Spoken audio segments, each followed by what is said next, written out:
Nah, selanjutnya kita akan membahas tentang tujuan perhitungan dari indeks harga. Yang pertama, ada sebagai petunjuk atau indikator yang dapat digunakan dalam mengukur kegiatan ekonomi secara umum.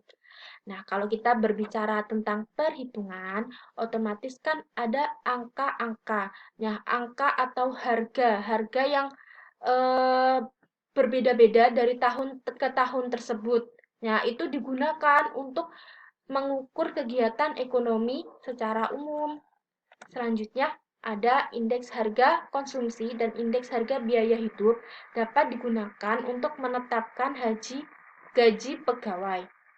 Nah, contohnya saja seperti pegawai karyawan pada umumnya, pastikan gajinya sudah ditetapkan oleh pemerintah, yaitu UMR atau upah minimum regional.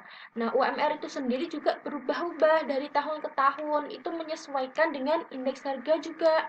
Seperti contohnya, pada tahun 2015, harga beras itu tadi kan 11.000, terus 2016 menjadi 15.000, 2020 menjadi 20.000. Nah, itu kan tidak mungkin kalau upahnya dari tahun ke kalau gaji dari tahun ke tahun tetap segitu-gitu saja, sedangkan harga barang mengalami perubahan. Nah, itu nanti jika tidak menyesuaikan akan menjadikan konsumsi dari karyawan tersebut akan menurun, yaitu mengurangi kesejahteraan dari karyawan. Nah, yang selanjutnya kita bahas tentang sebagai pedoman pembelian bagi perusahaan-perusahaan yang memiliki persediaan dalam jumlah besar dan teratur. Ya, perusahaan tersebut juga perlunya memperhitungkan indeks harga untuk mengetahui rata-rata harga dari tahun ke tahun.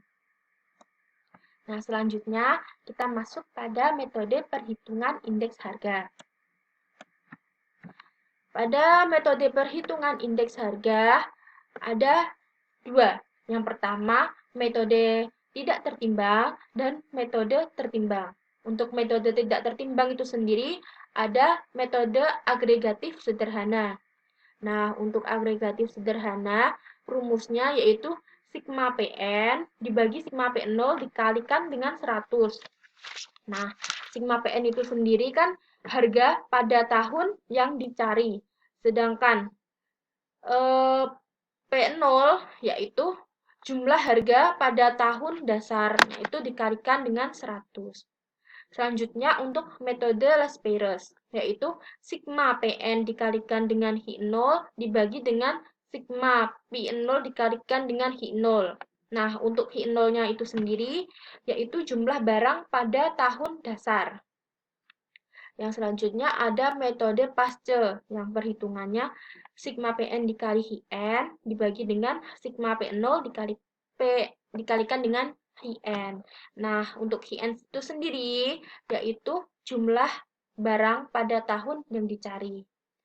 Nah, Pak, dari yang kita lihat pada metode Las-Peyres dengan metode Pasce itu kan hampir sama ya. Nah, jadi yang membedakan itu ini penimbangnya, yaitu untuk metode Las-Peyres ada Hi0 atau jumlah barang pada tahun dasar, sedangkan metode Pasce penimbangnya ada pada Hn atau jumlah barang pada tahun yang dicari.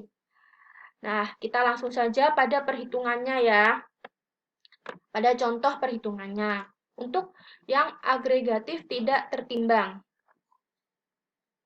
Nah, di sini ada pada tahun 2017 atau harga pada tahun yang akan dihitung indeksnya dan pada tahun 2016 atau harga tahun dasar.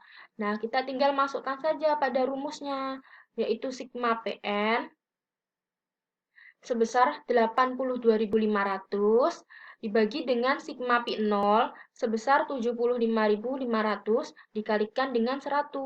Nah, hasilnya ada 110 jika dipresentasikan menjadi 10%. Nah, selanjutnya ada indeks harga agregatif tertimbang. Nah, tadi yang membedakan adalah dikalikan dengan Hi0, yaitu jumlah barang pada tahun dasar. Nah, kita kalikan di sini ya. Di kolomnya sebelahnya, PN dikalikan dengan Hi0, di sini ada hasilnya. Jumlah keseluruhannya yaitu 1.827.000. Selanjutnya ada Pi0 dikalikan dengan Hi0 sejumlah 1.653.000. Nah, kita tinggal masukkan saja pada rumusnya yang sudah dihitung tadi ya, PN dikali Hi0-nya, yaitu sebesar 1.827.000 dibagi dengan 1.653.000 dikalikan dengan 100, yang hasilnya 110,52 atau kalau dipresentasikan menjadi 10,52%. Selanjutnya yaitu indeks agregatif tertimbang atau indeks harga pasca. Nah, di sini kalau tadi yang membedakan indeks harga pasca yaitu dikalikan dengan Hi-N atau jumlah barang pada tahun yang dicari.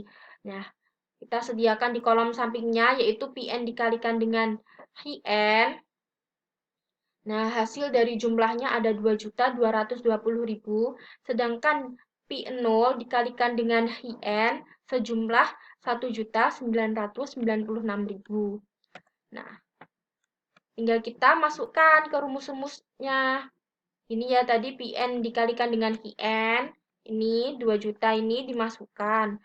Selanjutnya ada Pi0 dikalikan dengan Hi-N yaitu 1.996.000 dikalikan dengan 100 yang hasilnya 111,22 atau 11%. Begitu.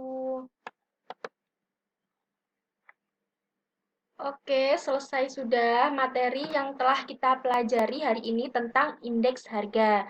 Ya, untuk selanjutnya kita masuk pada materi pengertian dan penyebab inflasi. Nah, materi tersebut juga berhubungan dengan indeks harga. Jadi, ada perlunya kita benar-benar mengerti atau mempelajari tentang indeks harga sebelum kita memasuki pada bab selanjutnya. Ya, sampai di sini saja penjelasan dari saya. Terima kasih. Wassalamualaikum warahmatullahi wabarakatuh.